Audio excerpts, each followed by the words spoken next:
Hey guys, welcome back to another edition of Simply Fit. I'm your host, Sandy White, your number one health and wellness cheerleader. And today we're going to be talking about all things faith with Linwood Jackson Jr. Before we get into all the juiciness and allow him to knock your socks off, I want to thank WYTV7 Christian Broadcasters Network for allowing Simply Fit to be on their platform for the third season. Guys, we're on a mission to save 1 million lives by encouraging individuals to live a simply fit life through health and nutrition so that they're able to overcome suicide and depression. Go to the website, WYTV7.org, and check out all of the broadcasters that are on there, as well as all of the wonderful things that we're doing in the community.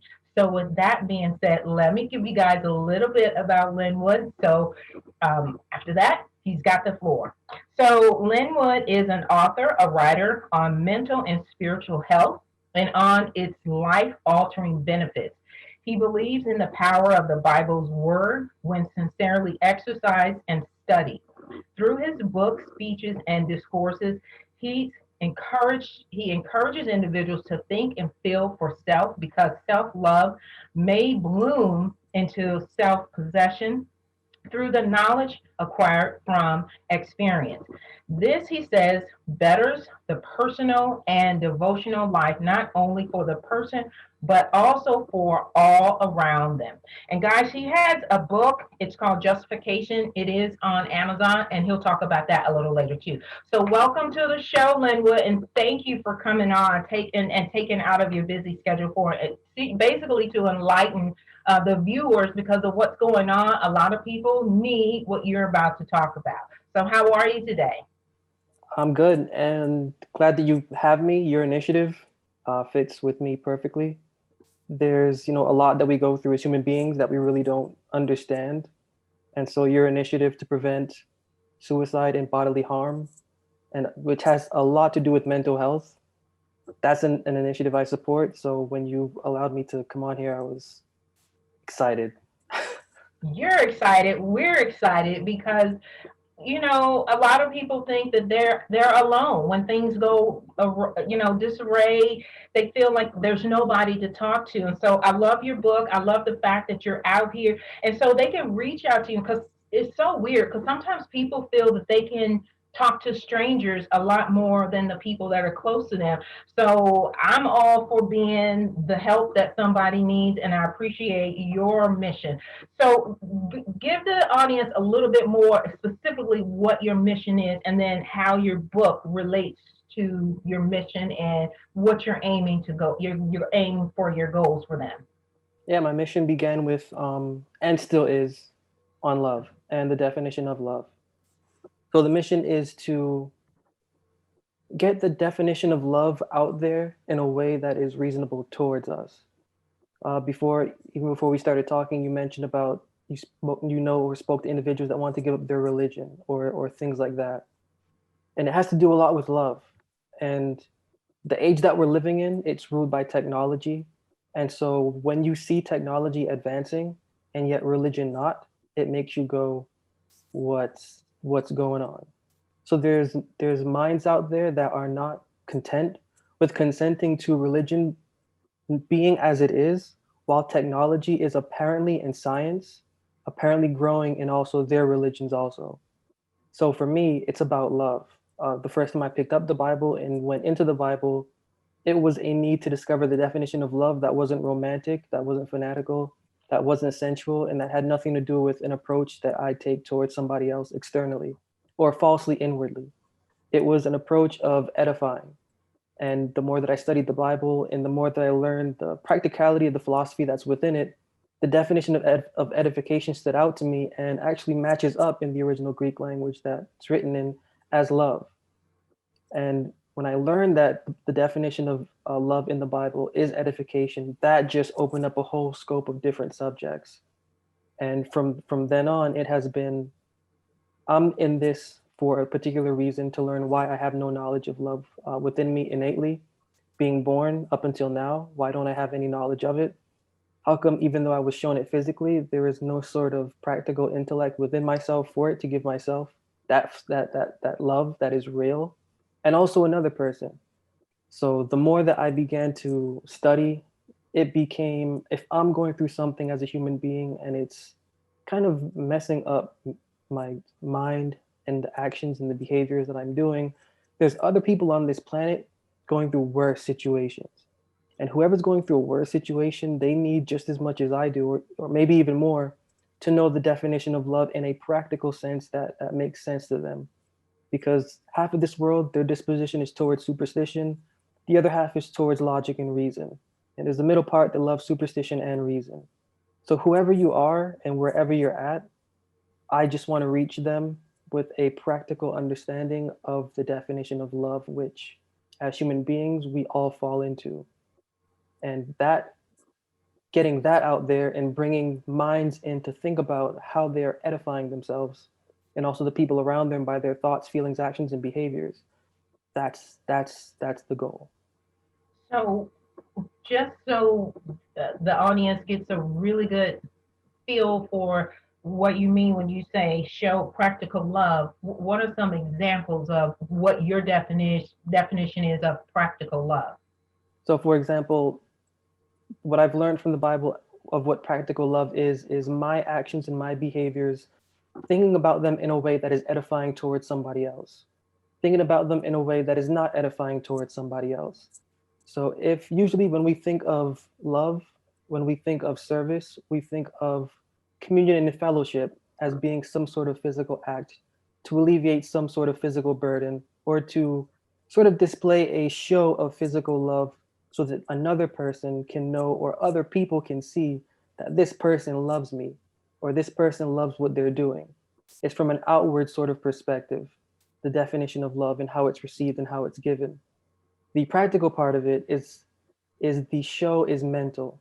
So instead of showing you physically, I'm showing you mentally that I love you by guarding and by watching and by refining my own habits of mind and dispositions and conclusions of how I got to those habits of mind and dispositions to the point where I will not, or I will do my best to continually learn how to not disrupt you on your goal of doing the same thing.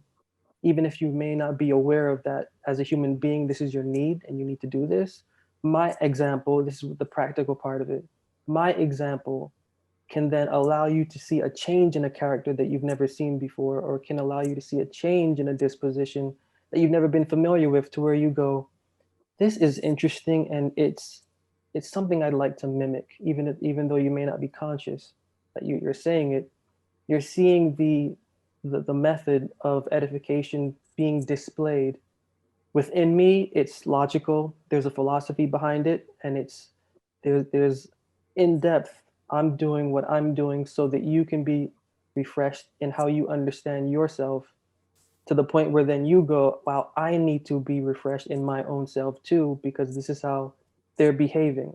And then that just carries from where we are to the public, and then other people seeing you can see where you got that from, and then you know you where you got that from, and it's just a spreading of love, but in the sense of the Bible, edification. So the practical sense of it is intelligently displaying the philosophy of edifying the heart and the mind without it being a physical, hey, these are some flowers, feel good about yourself. It's going to be one of those, hey, look or see how I'm treating you and understand that this is the right way to treat me back and to treat another person back, or see how our conversation is going and how our dialogue is flowing so that you can know what a dialogue should flow like, so that you can carry that out beyond me, beyond you, beyond us. That's, that practical sense of it, making it real, making the edification real. I love that. Basically, in a nutshell, you're saying be a model in the moment. And so when somebody comes within your presence, they should feel and the energy that is so positive, that's so overwhelming, just as you said, like, oh my God, what is it about this person? I love whatever you're putting out in the atmosphere. I want some of that. I love it. Hey guys, we're gonna take a quick break. I know you guys are just as engaged as I am with Linwood, but we're going to take a quick commercial break from Simply Fit, and then we'll be right back.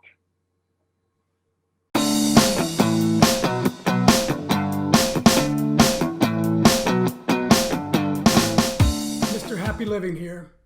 I love good things made for good people.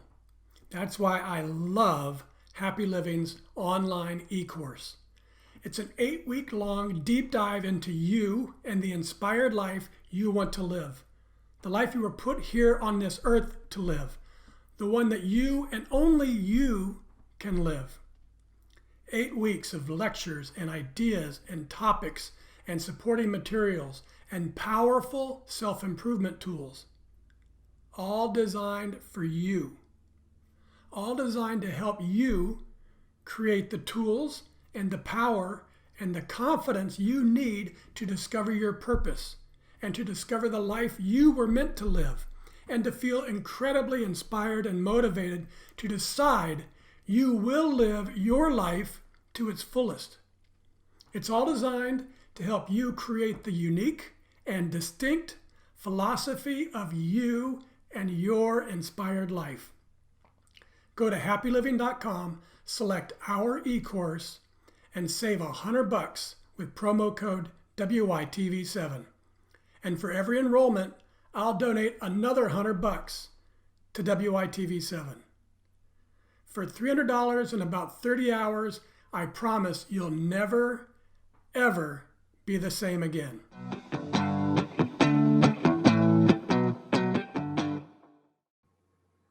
So guys, we're back from our commercial break from Simply Fit. If you're just joining us, this is our second half, and we've been talking with Linwood in reference to spirit, love, and how you can basically take the practicalities and put them into your everyday life where you're not feeling drained, you're not overwhelmed, where, we were talking during the break, some people literally make that comment that they're putting their religion down. And so I'm going to stop there and I'm going to let Linwood pick it up because his analogy and explanation is so spot on that I think you guys can pick up on that. So Linwood, I'm going to let you take it away from there.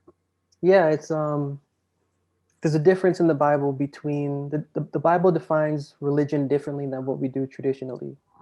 The Bible defines religion by the illustration of what we call the crucifixion of that individual that we call Jesus. That the center of the Bible's religion is focused on this illustration. And this illustration is a depiction as it's telling you what the first apostles taught. Ephesians 2 and verse 15, Galatians 3 and verse 13, 1 Corinthians 15 and 56. The way that the first apostles taught this illustration is that the body of the man is not supposed to be represented as a human body, which is what religion falsely does. The first apostles taught that that body was a specific religious philosophy. And this religious philosophy that is supposed to be, when we see that body crucified, it illustrates the crucifixion of this philosophy. This philosophy is taking your righteousness, beauty, pride, intelligence, and form, your piety, and your favor with a divine eye, from doing specific rites, baptisms, believing on specific doctrines and philosophies, and committing yourself to theological theories and philosophies that have been written by other philosophers beforehand, and continuing on into the present day. That's the crucified way of devotion, according to the Bible. The figurative illustration of that resurrected body is illustrating the resurrection of your personal religious conversation. So now being crucified to that former way of honoring the living God, your mind, as it says in the book of Romans chapter 7, and the spirit of your devotional character is supposed to be risen to a new manner of devotion and to a new thought and feeling on how to honor the living God, which isn't through baptisms, which isn't physical or believing on specific theological theories. It's through you practically applying the words that are within the Bible patiently and temperately, day in and day out, fail and success, recycling the experience, so that you can then become the product that the Bible is. The Bible is a book of creation. Creation within is the new covenant, Jeremiah 31, Hebrews chapter 8, that the Bible talks about. Creation within the conversation's conscience, and then to touch on like the absolute point and beauty of your show, the conscience of the human being. So getting to the conscience of the conversation and enlightening it and edifying it, we are then aware that we have a body and that we have a mind that we have to take care of. So taking care of our devotional self, it awakens the need for us to care for our physical self. And then the aspect of wholeness is just one cycle that continues until we perfect this experience, until we pass away. That is so awesome. I want to ask you if you can give the audience a couple examples on how the Bible's philosophy is good for us right now, and then maybe go into one of the points that you had in your book, what the seed of faith is. The seed of faith is when we're going through our religious experience, whatever leads us to the Bible, whatever leads us to believe on whatever we believe on, we're carrying a child inside of us.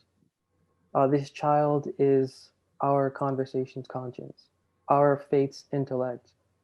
This is the hope of our confidence of what we believe the God of the Bible can do. Whatever we believe, however we got to however we got, there is a child of faith that growing inside of us.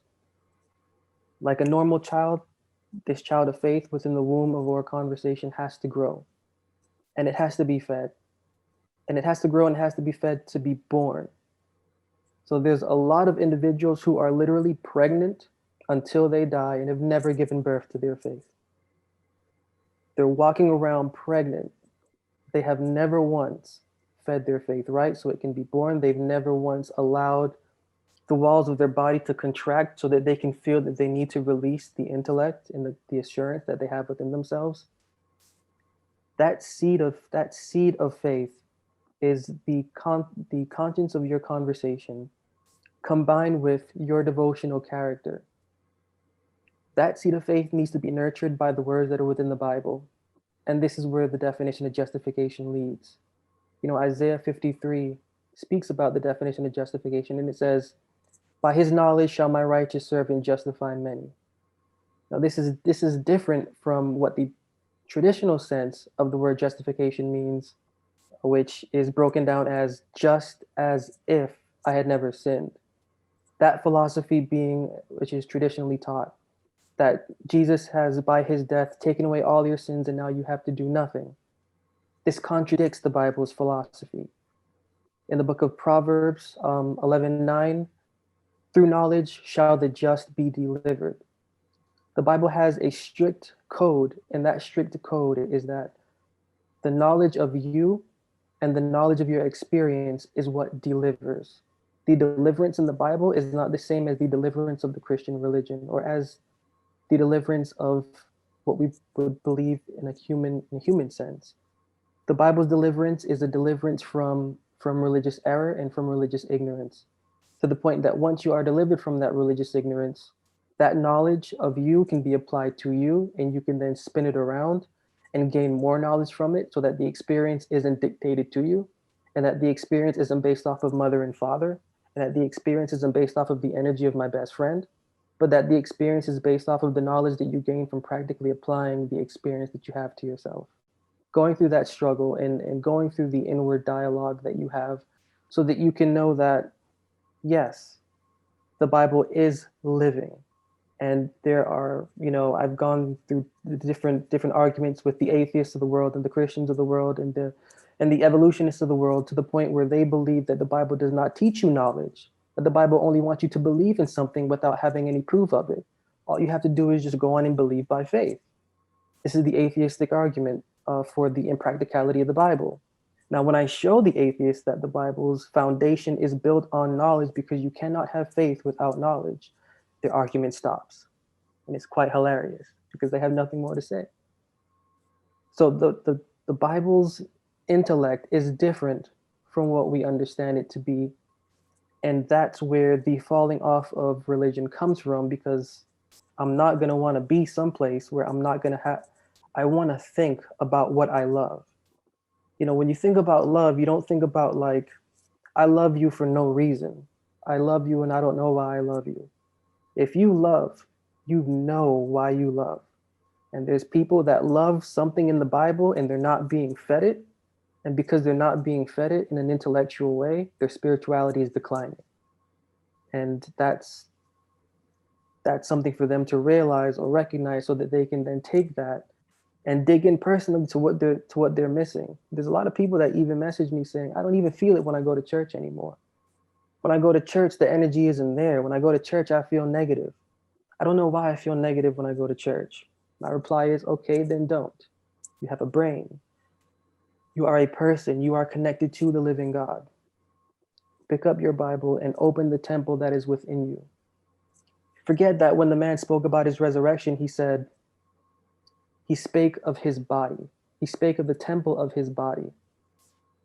Decoding that language from Greek, from the English back into the Greek, and then the Greek back into the English, he wasn't talking about a literal body that we're supposed to be reformed and revived in.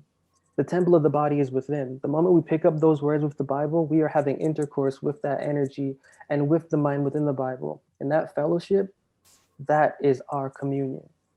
And that's really another point that I like to make in my writings, or to whoever sends me a message or anything like that, is that you have a living connection with the living God, just like air has a living connection with your lungs.